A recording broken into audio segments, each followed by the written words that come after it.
വള്ളികുന്നം ചൂനാട് ചന്തയിലെ ഓട നിർമ്മാണത്തിൽ അശാസ്ത്രീയത ആരോപിച്ച് വ്യാപാരികളും നാട്ടുകാരും എഇയെ തടഞ്ഞു. സ്ഥലം സന്ദർശിക്കാൻ എത്തിയതായിരുന്നു എഇ. എംഎൽഎ ഫണ്ടിൽ നിന്നും 18 ലക്ഷം രൂപ വിനിയോഗിച്ചാണ് ഓട നിർമ്മിക്കുന്നത്.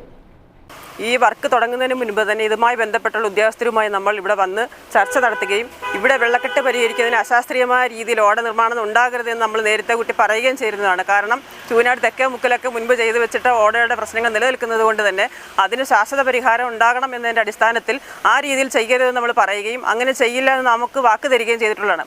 എന്നാൽ ഈ കഴിഞ്ഞ ദിവസങ്ങളിൽ ഈ ഓട നിർമ്മിച്ചതിന് ശേഷം ഇവിടെ സ്ലാബ് ഇട്ടപ്പോൾ നമ്മൾ വന്ന് പറഞ്ഞ് ഇവിടുത്തെ കച്ചവടക്കാർ നമ്മളെ വിളിച്ചിട്ട് ഇത് കണക്ക് പരാതി പറഞ്ഞതിൻ്റെ അടിസ്ഥാനത്തിൽ നമ്മൾ വന്ന് നോക്കുമ്പോൾ റോഡിൽ നിന്ന് വെള്ളം ഒഴുകി ഓടയിലേക്ക് പോകാൻ പറ്റാത്ത രീതിയിൽ വലിയ ഉയർച്ച സ്ലാബ് നല്ല ഉയർച്ചയിലാണ് ഓടയുടെ മണ്ടയ്ക്ക് ഇട്ടിരിക്കുന്നത് തന്നെ. ഇപ്പോൾ നിലവിൽ റോഡിൽ നിന്ന് വെള്ളം ഒഴുകി ഓടയിലോട്ട് പോവുകയില്ല.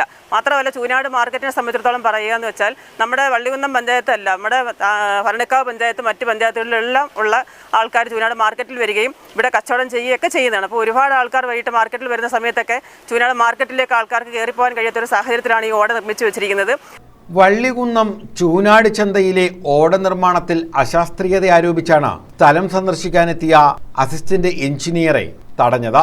വ്യാപാരികളും നാട്ടുകാരും ചേർന്നാണ് എഇയെ തടഞ്ഞത്.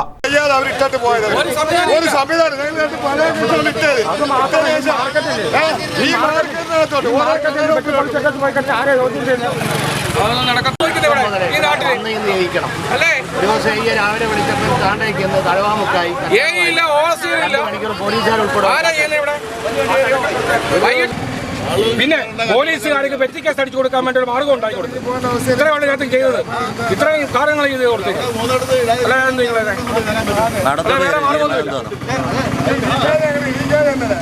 3 മാസമായി ഇവിടെ ഓട നിർമ്മാണം ആരംഭിച്ചിട്ട്.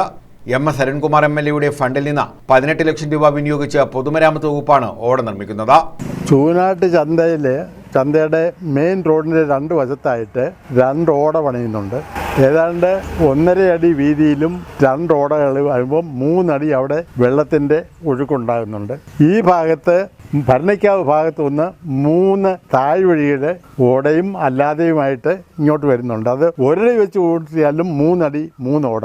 അവിടുത്തെ 1.5 3 അടി വെച്ചാലും 3 6 അടി. 6 അടി ഓടയിൽ നിന്ന് ഒഴുകി വരുന്ന വെള്ളം ഇവിടെ കരളിയുടെ വീടിൻ്റെ മുൻഭാഗത്തുള്ള ഓടയിൽ കൂടെ പോകുന്നത് 6 ഇഞ്ച് വീതിയിലാണ്. ഇത് ഏത് എഞ്ചിനീയറിനാണ് ഈ തരത്തിലുള്ള ഓട പണിയുന്നതെന്ന് മനസ്സിലാക്കാൻ സാധാരണക്കാരെ ഞങ്ങളെ കൊണ്ട് പ്രയാസമാണ്.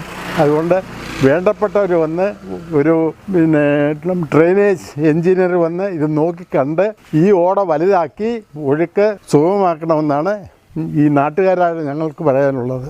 ഓട നിർമ്മാണം അശാസ്ത്രീയമാണെന്ന് അന്നു മുതൽ തന്നെ ആക്ഷേപമുണ്ട്. ചന്തയ്ക്ക് സമീപത്തെ റോഡിന് പടിഞ്ഞാറ് ഭാഗത്തുകൂടി ഓട നിലവിലുണ്ട്. ഈ ഓടയിലേക്ക് ഒഴുകിയെത്തുന്ന വെള്ളം ഒഴുകിപ്പോകാതെ കെട്ടിക്കിടക്കുകയാണ്. ഈ സാഹചര്യത്തിലാണ് പുതിയ ഓട നിർമ്മിക്കുന്നത്. ഇതിൽ ക്രമക്കേടുണ്ടെന്ന ആക്ഷേപവും ഉയരുന്നുണ്ട്. റോഡിന്റെ ഇരുവശത്തും ഓട നിർമ്മിക്കുന്ന ഏക സ്ഥലമാണ് ചൂനാട്. നിലവിൽ നിർമ്മിച്ച ഓടയ്ക്ക് മുകളിൽ സ്ലാബിടാതെയാണ് എതിർവശത്തു കൂടി പുതിയ ഓടയുടെ നിർമ്മാണം നടക്കുന്നത്. ഇത് കാരണം അപകടങ്ങൾ ഉണ്ടാകുന്നതും പതിവായിരിക്കുന്നു. ചൂനാട്ട് നിർമ്മിച്ചുകൊണ്ടിരിക്കുന്ന ഈ PWDയുടെ ഓട നിർമ്മാണം അത് അശാസ്ത്രീയമാണ് എന്ന് ഇപ്പോൾ തന്നെ നമുക്ക് ബോധ്യപ്പെട്ടിരിക്കുകയാണ്. കാര്യം ഇവിടെ വെള്ളക്കെട്ട് ഉണ്ട് എന്നുള്ളത് യാഥാർത്ഥ്യമായിരുന്നു. ആ വെള്ളക്കെട്ട് ഒഴിവാക്കുവാൻ വേണ്ടി നടത്തിയ ഈ ഓട നിർമ്മാണം ഇപ്പോൾ ഈ നാട്ടിലെ മുഴുവൻ ജനങ്ങൾക്കും ബുദ്ധിമുട്ടുണ്ടാക്കുന്ന തരത്തിലേക്ക് മാറിയിരിക്കുന്നു. ഇവിടെ ഒരു വ്യാപാര സ്ഥാപനം ഉൾപ്പെടെ ഉണ്ട്. ഇവിടെ ഒരു മാർക്കറ്റ് ഉണ്ട്. ഈ മാർക്കറ്റിൽ ഒരുപാട് ആൾക്കാർ വന്നും പോയി നിൽക്കുന്ന ഒരു മാർക്കറ്റാണ്. അതുപോലെ തന്നെ ഒരുപാട് ആൾക്കാർ ഇവിടെ വ്യാപാരം നടത്തുന്നു. കഴിഞ്ഞ 2-3 ദിവസക്കാലമായി ഓട നിർമ്മാണം നടത്തി അതിന്റെ മുകളിൽ ഓടയ്ക്ക് മൂടിയിട്ട കാരണത്താൽ ഈ മാർക്കറ്റിലേക്ക് വ്യാപാര ആവശ്യങ്ങൾക്ക് വേണ്ടി ആളുകൾക്ക് വരാൻ സാധിക്കുന്നില്ല. അതുപോലെ തന്നെ വ്യാപാര സാധനങ്ങൾ വാങ്ങുവാൻ വേണ്ടി, കച്ചവട സാധനങ്ങൾ വാങ്ങുവാൻ വേണ്ടി ജനങ്ങൾക്ക് വരുവാൻ സാധിക്കുന്നില്ല. ഇവിടെ റോഡിലൂടെ യാത്ര ചെയ്യുവാൻ സാധിക്കുന്നില്ല. അത്രയ്ക്ക് അശാസ്ത്രീയമായി യാതൊരു വിധമായിട്ടുള്ള ശാസ്ത്രീയ അടിത്തറയുമില്ലാതെ ജനങ്ങളെ ബുദ്ധിമുട്ടിക്കുന്ന തരത്തിലാണ് ഈ ഓട നിർമ്മിച്ചിരിക്കുന്നത്. നിലവിലെ ഓട വൃത്തിയാക്കി വെള്ളം ഒഴുകിപ്പോകുന്നതിന് നടപടിയെടുക്കാതെ പുതിയ ഓട നിർമ്മിക്കുന്നതിൽ അഴിമതി ആരോപിച്ച് ഭരണ പ്രതിപക്ഷങ്ങൾ തമ്മിൽ പഞ്ചായത്തിൽ വാക്കേറ്റം വരെ ഉണ്ടായിരുന്നു. News bureau, Vallikunnam.